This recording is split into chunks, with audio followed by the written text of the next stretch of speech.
In a stunning example of get woke, go broke progression, let's see. EA's stance on if you don't like women in Battlefield, don't buy it has resulted in very weak pre-orders for Battlefield 5. As you can see, according to this article, Battlefield 5 is currently between closed alphas as the game release date draws nearer. However, according to the market analyst, Battlefield 5 pre-order sales are actually weak, while rival titles currently available for pre-order are outperforming it. Battlefield sales are hilariously strong, or historically strong, sorry about that, but Battlefield 5 may end up being the exception to the rule. I wonder why. Shortly after this,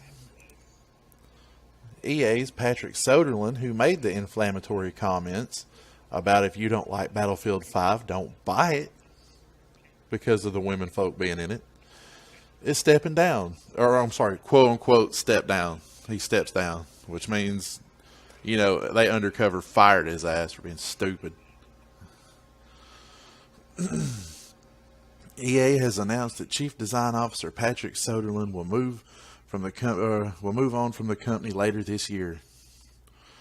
In an open letter titled "An Update on Our Creative Leadership," EA CEO Andrew Wilson paid tribute to Soderland's impact on the company over the past 2 decades. Yes, this was a forced step down, I'm sure. Patrick has been a trusted business partner and a great friend. He wasn't too great of a friend of Battlefield, or he'd have kept his mouth shut.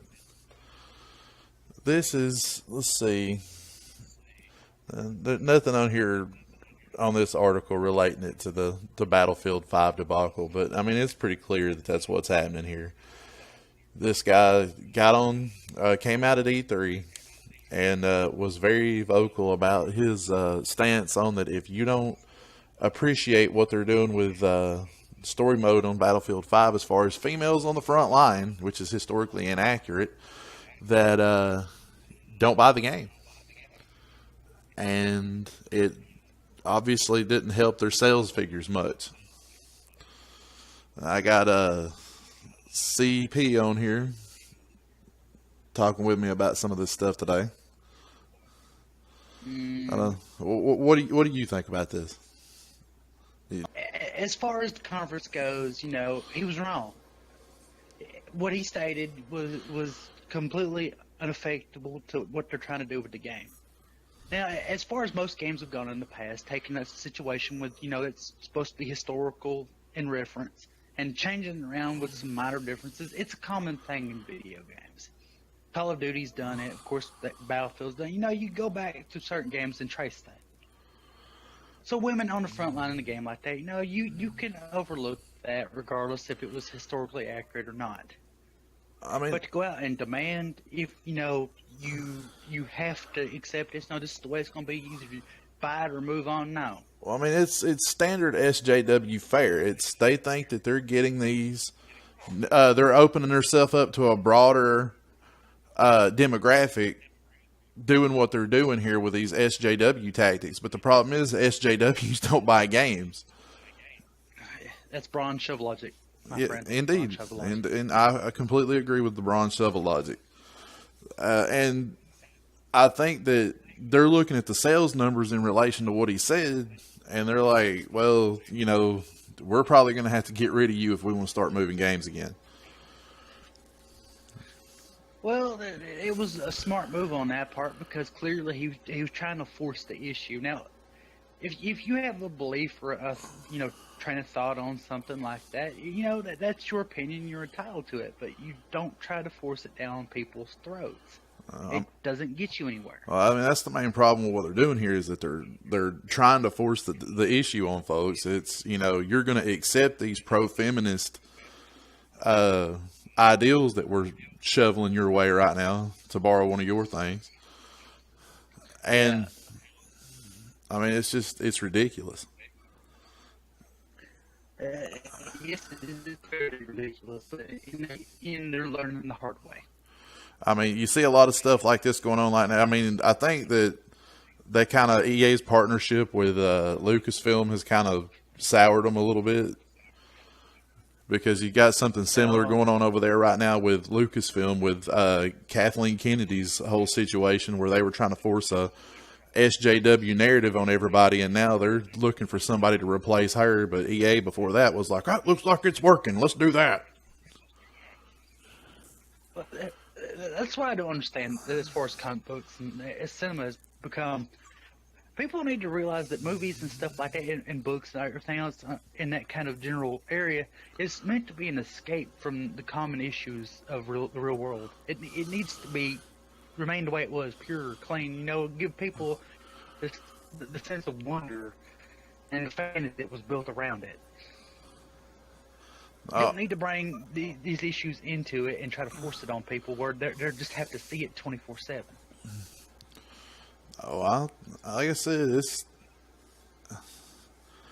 I really, and they're so hard-headed with this stuff that they don't see what they're doing until they start losing money. And then somebody higher up's looking at the bankroll going, "Hey, wait a minute.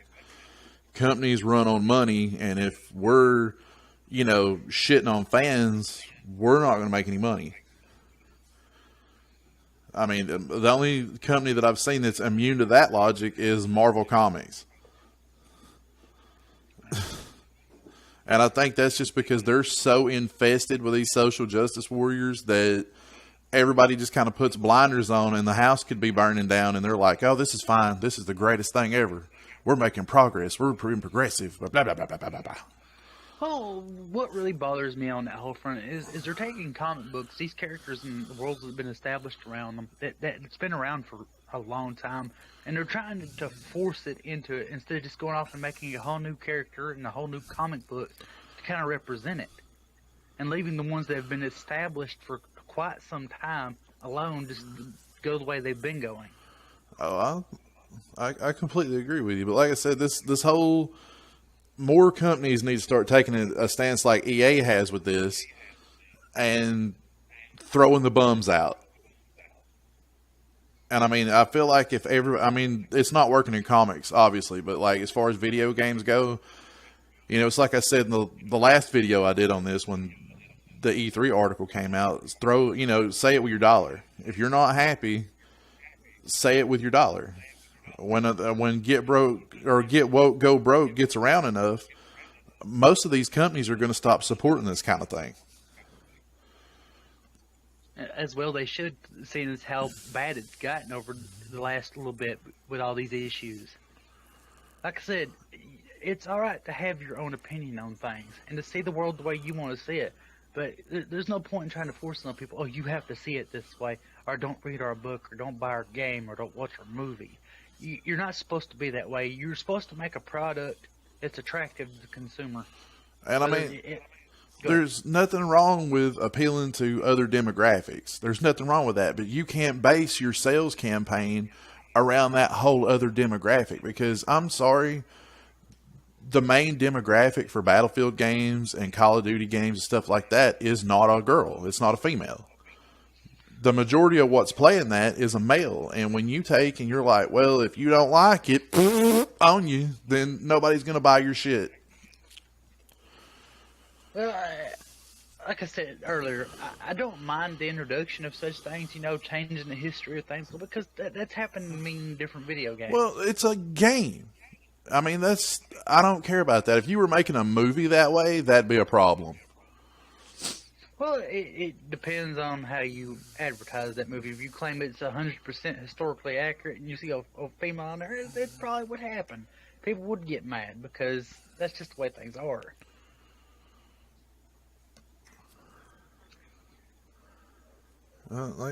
It's getting to the point of disgusting with how they do some of this stuff. And, this guy, I'm not going to miss him.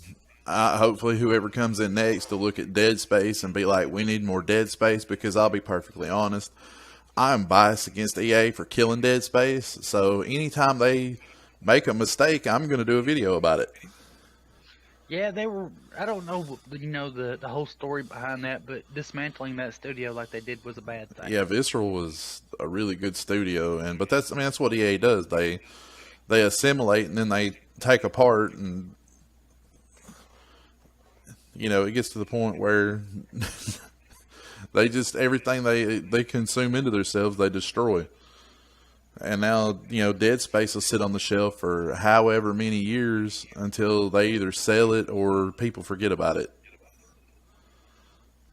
That's normally how most games go as far as that is considered. You have a game that's really strong, that's come out very well, but in the end, sometimes one game ain't enough to carry a studio and they fall behind and things get lost in translation.